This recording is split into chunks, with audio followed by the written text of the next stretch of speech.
Cahirig, and Brona, you're very welcome to the committee, and it's good to have an opportunity to exchange with you again.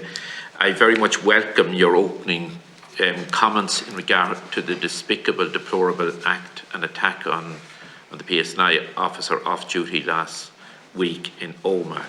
And I quote you, "There can be absolutely no tolerance of such attacks or of the continuing presence of paramilitarism of any colour in Northern Ireland." We all wholeheartedly agree with that statement, and it's sad that 25 years on from the signing of the Good Friday Agreement that the word paramilitarism is still part of our everyday vocabulary. Hopefully that will be consigned to history in the not too distant future. And I fully realise it's only a very, very small number of people, but a small number of people can do awful damage, and there can be no tolerance in society for their behaviour, for their thuggery, criminality. I have to say that your entire contribution was very honest, it was forthright, and it was heartfelt, and given with great clarity as well. And that's a remark I concur with the Cahirig in saying as well. From my memory of watching the proceedings, the negotiations at that time, I have to say the Women's Coalition, I always regarded them as being very, very progressive and courageous in your work as well. And that's even underlined more by your comments in regard to the unacceptable language that your members were subjected to and the unacceptable behaviour of some participants. And you know, we often hear the word a person was a trailblazer, but when we look back and see the background to the work that you were doing and what you did so well, and I always recall that Monica McWilliams, yourself and others always came across as being really on top of your subject, and you always give the impression of being no way intimidated, nor should anybody be in any negotiations. But you did that work so well in such a courageous way, and it has benefited society, and we need that continued work. You mentioned there in regard to the Civic Forum, you mentioned that the Civic Forum was not enthusiastically received in the larger parties. You might elaborate on that later. You know, nowadays, that Civic Forum, to my recollection, only lasted a short time. One of the subsequent agreements, I think it was the St Andrews Agreement, provided for another Civic Forum to be established, and I don't think it ever got going for any length of time anyway.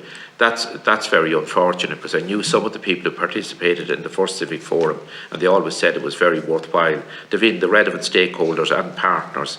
Nowadays in this state we'll have people calling for a citizen assembly no matter what subject is discussed, without any preparatory work being done, so on different subjects. So it's a shame that the Civic Forum didn't continue to exist and have the views of people outside the political arena.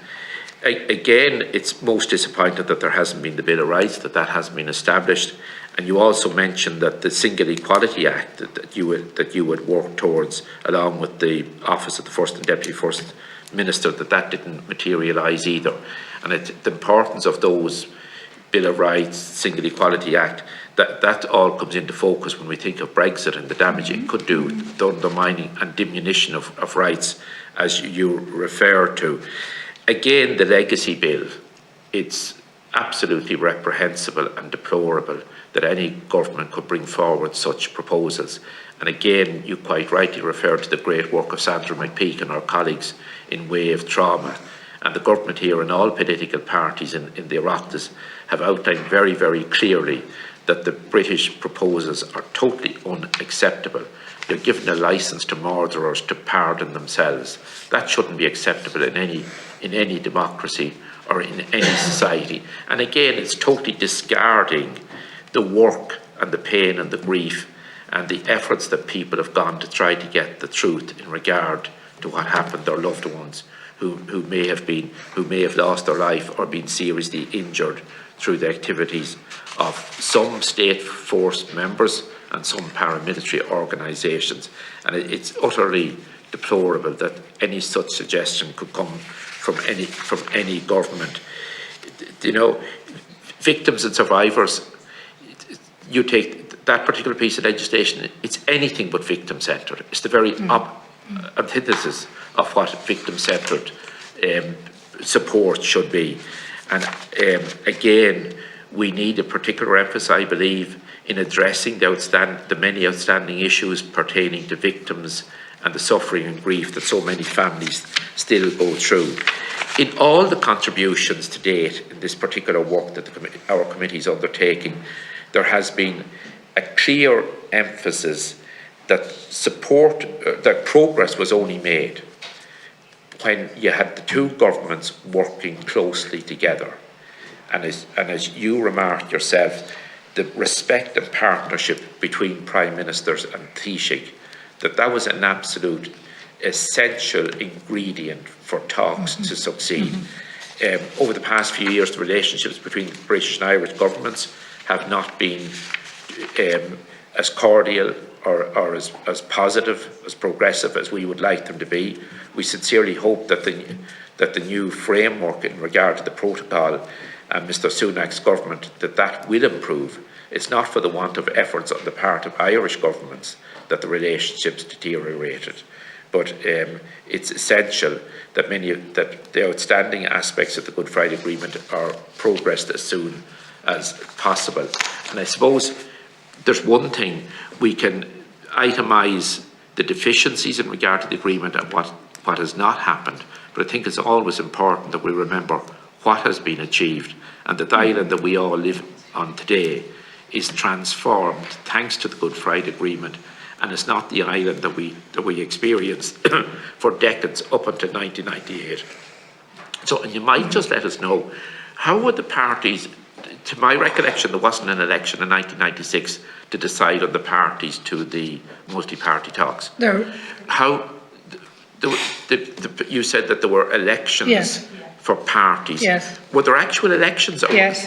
In 1996? I stood, sorry, Carol, we stood of 5 people in each constituency. We stood 2 men, 2 women, and somebody from the 26 counties to reflect the all-Ireland nature of the party. So I was one of the candidates to do that, and we won 1 seat in Fermanagh South Tyrone. Jerry McHugh was our first candidate, so yeah, there were actual elections. Right. Perfect. And you might just let us know who of yourselves was successful at that time as well. Brona. Thank you very much, Cathaoirligh.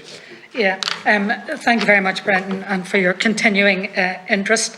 Let me stress that I agree with you, paramilitaries, and it is a small number, and it's amazing how a small number of people can have a stranglehold, and we have to actually break that stranglehold. Believe me, in a piece of work that I contributed to, run by the Community Foundation for Northern Ireland with the Women's Resource and Development Agency and the National Women's Council of Ireland, reaching out to over 1,000 women across Northern Ireland and in the southern border counties. And one of the issues that they looked at was that issue, and women were reporting all of the problems that they were having with paramilitaries and what was happening to them when they were standing up. They were really afeard of their young people, the girls being groomed, the boys being groomed into paramilitaries, the intimidation, and actually another women's organisation, Women's Support Network, has finished a recent piece of research on loan sharks and that whole element of paramilitarism. It's a devastating impact, and I pick out on women because, as the Upsal Commission has said, it is women who have often been holding families and communities together and are actually picking up all of the impacts of that. So thank you first of all for your comments, your kind comments about the Women's Coalition. But let me say that I think that when you make an agreement, and it's the same in this current issue that the Democratic Unionist Party is faced with, there is a time to be pragmatic, step up, take the risk, and be courageous. All parties have to do that and to compromise. We have to move from the position where we have no compromise into willing to have a compromise. I remember when we were doing things like democratic dialogue and around the setting up and bringing forward the work of the Upsall Commission, we had long debates around what word could we actually coin for compromise, because compromise was such a dirty word, you know, accommodation, compromise, whatever. But we all have to compromise. And I believe, for example, at that time, David Trimble and the Ulster Unionist Party took that courageous step. I think other parties did. I know at the very end, ourselves in the coalition and Sinn Féin still had some issues sitting on the table that we hadn't had totally satisfied. And I remember one of them, we wanted to get some quotas in for women. There were certain things we didn't get done, and for which we've been criticised later. And as we were walking down on that day, and Monica was saying to me, well, do we sign or not? Do we, because we haven't got these issues? And, you know, you have to say, how can you not sign a peace agreement? How can you not sign a peace agreement for your country? You know, you have to keep your eye on that big picture. So all people have had to compromise and step up and be courageous. But thank you for your kind words to the coalition. Yes, of course, I've mentioned the Bill of Rights and the Single Equality Act. And when we had the Good Friday Agreement and the Northern Ireland Act, I can safely say that Northern Ireland, having had a very poor record on human rights and equality, were leading edge internationally on our Section 75 legislation. And since then, we have been leapfrogged because we don't have a Single Equality Act. Even in Britain, that moved in with a Single Equality Act, have higher legislation in England, Scotland, Wales than we do in Northern Ireland. But at one time we were, for that moment, leading edge. So we absolutely need it. And I know the Equality Commission for Northern Ireland and the Human Rights Commission are still trying to get those issues steered through. And I think all politicians should step up and agree it. In terms of the legacy bill, it is a travesty that individuals are being forbidden, and I read this, to end all further civil actions related to the Troubles. Civil actions, being forbidden for taking civil actions, and no further inquests. I mean, it is absolutely tragic. But the other thing that I find difficult, and it's related to this point about reconciliation, because I was thinking about this when I look back. We had our Shared Future document in 2006, which was about reconciliation and communities can get on with that, etc., etc. But to put the name in that bill, Northern Ireland Troubles Legacy and Reconciliation Bill, I mean, that itself is a travesty. To pretend that that is the answer to reconciliation and to use the reconciliation, it's an abuse of the term of reconciliation, in my view. It's just unacceptable. In terms of the partnerships, I agree. Absolutely essential, those partnerships, because prior to that, if you'll forgive me, the British government, in a sense, were backing the Unionists, the Irish government were backing the Nationalists, and at some sense, governments have to stand aside. And of course, you know, there's no point in saying the governments aren't players in this. You know, too often governments have thought they're neutral brokers, and they're not at all, in my view. But still, they have to have a different role. And it was when they stepped up to do that, and I am utterly of the opinion that what enabled that was them both joining the European Union in 1973 and forming and acting as governments in collaboration, I think helped to set the framework for those collaborations. Of course, there is personal chemistry. John Major talked about his close link with Albert Reynolds, and I think Tim O'Connor talked about the close relationship between Tony Blair and Bertie Ahern, and so the chemistry was there as well. But there was a framework for that, and there was a standing up and giving some leadership. Absolutely essential.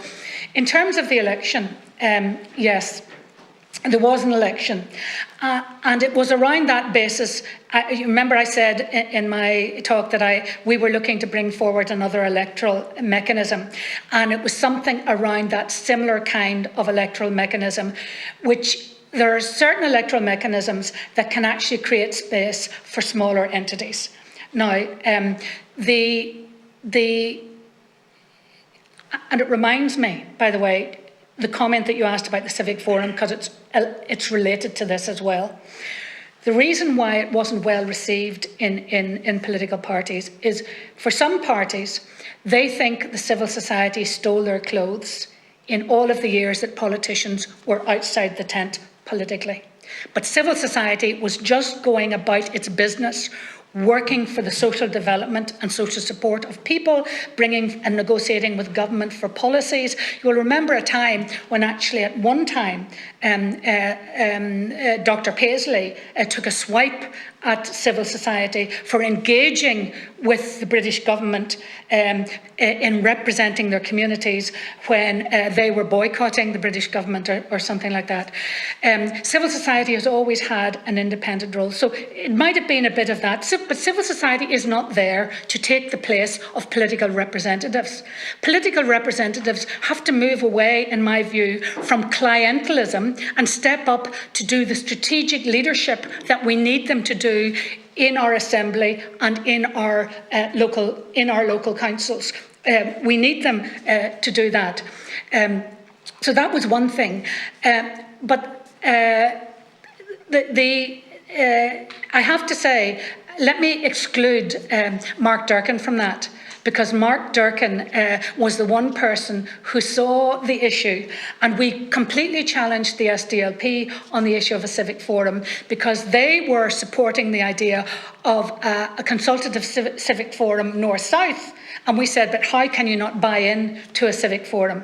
Now, in terms of the electoral mechanism to bring forward more people, there was a concern that, and it was articulated, I'll not name the politician who articulated it because he's contributed a lot to the peace process, who were concerned about bringing in too many voices to a process because it's harder to manage. Now, you have a view about managing and helping to resolve conflict. And this was one of the differences between the Women's Coalition and some of the existing traditional parties. If you think back to the original sharing executive in the 1970s, someone decided the Ulster Unionists, the Alliance Party and the SDLP would do, okay, because we could just manage that, they could manage it. That's not an inclusive process. Some people thought the Women's Coalition was the same as the Alliance Party. It wasn't. We were absolutely for an inclusive process, so we argued for Sinn Féin to be in the room. We argued for representatives of loyalism to be in the room. We argued for those excluded groups to be in the room. And there is a fear, and this is dogging peace negotiations and peace processes globally, that people decide that you can only get a few actors into the room and that will help you solve it, rather than what our view was, if you make it inclusive of all the different interests, you have a lot of diversity. Yes, it can be difficult to manage complexity, but get over it, learn how to manage complexity, and make sure you have all the stakeholders who are going to have things satisfied, who are going to have to learn to make compromises and make an inclusive agreement. And I think one of the successes that has been shown in our process is it's been a much more inclusive process than many negotiation processes in other conflicts, and the agenda was inclusive, and that was really important. So we wanted to push that forward, but there was still this resistance, even from people who had experience in the negotiations, that it would be a bit destabilising, to manage that amount of diversity. It's not my view.